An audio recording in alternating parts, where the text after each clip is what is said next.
There's a star that lights the road. I take this ride. Just drive. I wanna be the only one to make it to the light. I take it to the edge where I lived 1,000 lives. Maybe I could be the one. I'll ride to the setting sun tonight. Just drive.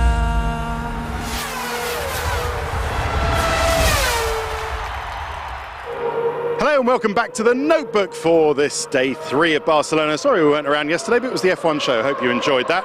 Now, I thought we're going to do a Notebook in 2 parts today. It is now 11:08 a.m. and so we're going to have a look behind the scenes at our 3D live coverage of this test. So we're going to do this first, and then we'll do the second part seamlessly at the end of the day and talk about the cars. So Pete, I've chosen a very difficult first job for you, and that's to go up these stairs. Let's start in the sound end, where we have, I do like a sound end, we have Andy Proctor, who is our regular sound engineer on the F1, and this is where he sort of mixes all the cameras. So we have track cameras out on track, and Andy we're offering these pictures all day long, not just for the 2 hours that you join us for live. So we're doing this from 9 till 5, the whole of the day. Busy guys, our sound guys, and indeed our cameramen. So Andy is mixing the microphones attached to every camera. So look at, I love it when these faders move by themselves. Did you see that? Look, look, look, it's doing it again. Look, Pete, it's going to do it again. Come on. Oh, come on, do it yourself. Anyway, it's so clever. So half of it is programmed. It's a programmable desk. Look, look, look, can you see? And half of it isn't. So Andy's doing that. Sorry, I'm getting excited about this. These are all the strips for the other programs that this OB truck does. They can just take the little strips off here, put them down here, Pete, can you see? And actually it will control these faders. So really clever stuff. I told you I liked a sound end. Right, let's go through into what's called the gallery. This is where it all happens. And we have graphics here. I'll go slightly hushed. We have Neil, who is just a race control information timing on here. Lisa and Phil, the producer, now at the front. We have the director, Ross, his vision mixer, and Kate to the left, who is helping us stay on the air and know what we're doing with timings and everything. So there you can see at the bottom left, Pete, if you go from bottom left, you can see these are all the VT replay lines. And then we go with all the cameras. So 10 is Daz, 11 Lee, 2, 3, 4, 5, 6, 7, 8, 9, 10. So as you can see, all the cameras are available to Ross down there. And that is the 3D picture that you just saw on the Williams there. So we'll just leave them in peace here. But this is where it starts to get really interesting, because that's a gallery as it normally would be in 2D, even though it's 3D. But because it's 3D, there are 2 lenses on all of the cameras, and they have to be absolutely correct to get the picture correctly laced, so that your glasses, when you wear the glasses, you're looking at the right thing. So Pete, another Pete here, is in charge of how we do that. So Pete, just give us a very quick explanation. What are you doing here, and what are your operators doing at the front here? Okay, well, this is the 3D team, and we're creating the actual depth in the image that the Sky customer is looking at. Yeah. So this is our engineer here. So he's controlling the rigs, any problems, because they've all got to be perfectly aligned, so they zoom, focus, track, everything identically at the same time. If you've got 2 cameras, 2 lenses. Yeah. I'm watching all the images here, and we're making sure that all the 3D depth is exactly the same. So when the director cuts between each camera, the depth is all at the same plane. The guys at the front, the convergence operators, they're creating the depth. So they're separating the cameras, and they're making the point of convergence to make it a safe, comfortable viewing. Yeah. Okay, brilliant. Well, thanks, Pete. The thing I love about this, it's absolutely amazing, and these guys are geniuses. They are controlling, with these little toggle switches, they are controlling the cameras remotely from here. So the cameras are out on the circuit, and they're linked. So mechanically, back to these controllers, just making sure that everything is aligned. I don't know how the technology works. I mean, that is incredible that they're controlling them remotely, mechanically, the lenses. That's correct, yes. So, like I said, that everything has to zoom, focus, track exactly at the same time. If you get anything slightly out, then the image you see will just look very uncomfortable. So the guys at the front, we could make it very uncomfortable if we separate the cameras too much, and your eyes start to track the opposite ways, and it will hurt. So we're basically quality control, making sure that the Sky customer has a safe, comfortable viewing of their program. Okay, and of course they all have to wear, everybody has to wear the glasses in here, because they're checking what's going out in 3D. So everyone's wearing 3D glasses. It's amazing technology, absolutely brilliant. It's come a long way since the old red and the green. So here we've got just finishing off from the stereographers, and then the convergence controllers here. Then we've got vision control here, and this is VT. Stags, how are you doing? It's domain, right. We've taken up enough of their time, so let's make it difficult for you coming down these stairs now, Pete. So this is that's just a look behind the scenes of what we're doing at this 3D live testing. When it's normally just Felix, Pete and me, and we're ordinary testing, this is our van. That's our Dutch engineer Chitta and his uplink van. So that's what we normally work out of, that little transit style van, even though it's a VW. But so there you go, so it's a huge operation. Everything laid out absolutely beautifully, like F1 demands. Look at these cables all in a line, all color-coded. So we're going to go up to the commentary box just to have a look at, sort of complete the behind-the-scenes look. We've just got a couple of minutes to do that. Well, I tell you about the big story of yesterday, which we thought we had the full driver lineup, with Adrian Sutil being confirmed at Force India. We didn't. Then they changed Luis Razia. So we broke this story on the F1 show Friday last week, didn't we, by saying that Razia's money hadn't arrived from Brazil. It never came, so Marussia were forced to stand by their principles and not let him drive the car. Oh, this is going to be interesting. How am I going to work my way through this? Sorry, desculpe. Sorry. You're right there, Pete. You're okay. And they had to stay true to their principles, not let him drive the car, and put Jules Bianchi in. Now, funnily enough, I think this might be the best thing that's ever happened to Marussia, because not only with Bianchi, they get a fast driver, a quick driver. He's got a little bit of sponsorship to bring himself, but also he's got the Ferrari link, which may or may not help them when they're looking for an engine with KERS and all of that stuff next year. Right, it says that access is restringit, but we are authorized, I believe. So let's just go quickly up here on our way to the commentary box. Now, this is interesting, Pete. Look, can you just see into race control? So this is where Charlie Whiting sits and does race control of a weekend. So just a little peek into there. Can you see all the monitors? So they're looking pretty much as the gallery was looking at all the track cameras, but they're CCTV cameras. They're not, hugely expensive and complicated and impressive 3D cameras like we were looking at in the truck. So two separate organizations both having their eyes on absolutely everything on the truck. It's fantastic. Very, very interesting. So we come up here, and normally the commentary boxes are on the other side of the grandstand, but here we have just taken one of the rooms at the top of the building. Here we are, and we're having a look here. Look, it's Mark Priestley and Billy the producer.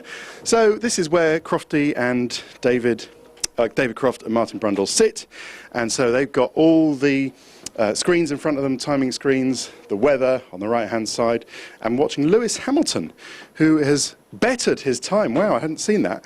That was not a bad time, was it? 1:20.8, bettering his fastest time of the test so far, which was a 1:21 to go that. So obviously some pace, some brilliant pace actually for Lewis Hamilton in the Mercedes. But I love this view. Pete, come and have a look at just the end of this sequence. We've got the medical centre down here with a nice, what is that, is that a Eurocopter? I'm not as good on choppers as I am on planes. And then we've got, look, it's Perez coming in the McLaren. Great view of the last corner. And look at this hill, but at the end, you see, just the back of the last corner. It's normally not got the sun on it when we got the snow on it when we come down here in Spain in May. And this is normally the TV compound, what's now a karting track. So we're normally positioned over there. Right, will Lewis Hamilton, oh, Pete, sorry, there you are. Will Lewis Hamilton still be fastest on a 1:20.817 when you rejoin us a bit later? Well, yes, not only will he still be there at the end of the day, but he actually improved his time. Lewis Hamilton did a 1:20.558 after 117 laps. So good news for Mercedes. Just ignore this McLaren bit. Good news for Mercedes there, as they seem to have found some pace in their car thanks to the new exhaust and the reprofiled exhaust and the new side pods that they had on their car yesterday for Nico Rosberg's penultimate day. Nico Rosberg back in the car tomorrow. Right, Ferrari, let's give the latest on that. They're still investigating, but they believe it's a failure of the front left upright where it meets the wheel hub. We suspected it might be a wheel bearing, but actually it looks like it's a failure of the clear off. It might be a failure of the front left upright. That's what they think at the moment, but they are still investigating it. But really worrying to have that. Just spoken to the team. They say it's nothing big. Okay. Is it not? All right, well, you know, we'll see what happens with Fernando Alonso tomorrow. Force India, Adrian Sutil did 109 laps, so good run for him. Toro Rosso, there are still positives, but it's yet to come together, Daniel Ricciardo was saying. There are still bits to understand on the car, and it hasn't got that wide setup window. There you go, look, you found a couple. Pete, you're getting good at this, aren't you? You found a couple of Toro Rosso mechanics. You are brilliant. Look, there's a truck next to it. They're yet to get that wide setup window that they are after. Williams, they're sorting out the new parts, a load of new parts that they've suddenly thrown on the car. Careful, mate. Ah! He means it. That's good. I've almost been. I was actually, when Fernando Alonso tried to run me over, he had a bit more menace. He was sort of going quicker than Webber. So there you go. Different drivers. Oh, look, there's Sebastian Vettel with his new haircut. We haven't spoken about his haircut. Can you see? It's one of those ones where it's shaved. Go on, get right on the end of that zoom, Pete. It's shaved on the side, and then he's left it long at the top. I don't know what they call it, like a, you know, Heppenheim hair flick or something, or hair flick, someone from Hello Hello, isn't he? Anyway, so it looks quite fetching if you like that kind of thing. And he's from Heppenheim, that's why I said that thing. So Williams still sorting out their upgrades for Australia. They're going to do some performance runs tomorrow. Pastor Maldonado said that the car felt very different, which is interesting. They're going to have to work on the balance tomorrow. They now need to get the lap time out of those upgrades. So that I thought was significant. Sauber, not a brilliant day for them. They couldn't complete their race distance because of a suspected water leak for Esteban Gutierrez, and that's not great. So they had to pit him and stop the race simulation. So if this was the Spanish Grand Prix, Gutierrez would have had a DNF because of a water leak. Maybe the engine would have blown up or whatever. So that's a bit worrying for them. You can see how important doing race simulations and race distances on testing days is, because, you know, then you can identify something that might stop you in a race. I know it sounds obvious, but, you know, I just thought that sort of rammed the point home. Red Bull Racing, no wonder Mark Webber is in the mood to run over pit reporters, because he didn't have a particularly brilliant day. 59 laps, and they were still sorting out a load of performance parts, new brake ducts, rear brake ducts with lovely winglets and some cascade wings. We'll show you in development corner tomorrow. A new front wing end plate. So doing lots of developments. So there are bits coming, lots of bits coming to that car. Very impressive pace from Red Bull. We've seen even so, but he'll be happy enough, I suppose, going to his home race in Melbourne. McLaren, Sergio Perez's last day for him before Melbourne. They worked on mechanical setups and system changes. They also did some live pit stops. And Lotus, a messy day for them, 4 minutes. A messy day for them with Kimi Raikkonen not coming here because of illness, supposedly. We have to believe him on that. Davide Valsecchi, they started with him, then Romain Grosjean got in, and they never really got going. And Jules Bianchi, got to say, fantastic performance from him. A 24.0 in the Marussia, 0.2 of a second quicker than Caterham's best time. And Max Chilton never got below a 25.1 for his whole time here in Barcelona. Now, I want to tell you about the Coanda effect, and I've got a minute and a half to do it. Now, the Coanda effect, we've seen this sort of curved surface on the Williams exhaust. Now, that's because this Coanda effect, what they want to do is to get the exhaust, this is my picture of the rear of a car, by the way, the exhaust to come out of the exhaust there, the exhaust gas, then they want it to hit this magic gap. Can you see, Pete? I've signed it there with a magic gap especially, just between the rear wheel and the floor and the rear wing there. Now that's because you want the air to go there because it eliminates what they call tyre squirt. There's a lot of air that comes off the rear wheel and it goes everywhere and plays havoc with the aerodynamics.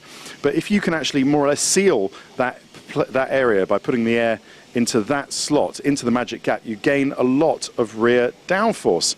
Now, even though the exhausts are a long way away, if you can get the gas to end up there, it's absolutely brilliant. Now, the Coanda effect, what it does, it says, is that fast-moving fluid, which is air in this case, wants to remain stuck to a curved surface, and it eventually then ends up in the magic gap and creates downforce. Now, we can demonstrate this with a spoon and a stream of water. I hope this is going to work. I know this is getting all tomorrow's world on you. So, curved surface, fluid, air, but it's water here, wants to remain stuck to a curved surface. Now, if we imagine this here, Pete, is the magic gap. So a Coanda effect works by just drawing in and directing. If they can get it just right, can you see, then it directs the water onto the magic gap. Let me try that a bit harder. There we go. There we go. So you see air there, water here, and it's just diverting the air into the magic gap. So straight down, come and get it square on, Pete. Square on, runs along the surface. Sorry, I just need to do it with a bit less water, I think. Runs along the surface and diverts it to wherever it wants to go. So there you go. Straight down, diverting it. Straight down, diverting it. I know there's an element of surface tension in this for all you physicists out there, but straight down and then curved surface, diverting it. So, as you can tell, hasn't quite worked as well as I thought, but this is the principle behind the Coanda effect. Right, I am bang out of time. We'll see you tomorrow.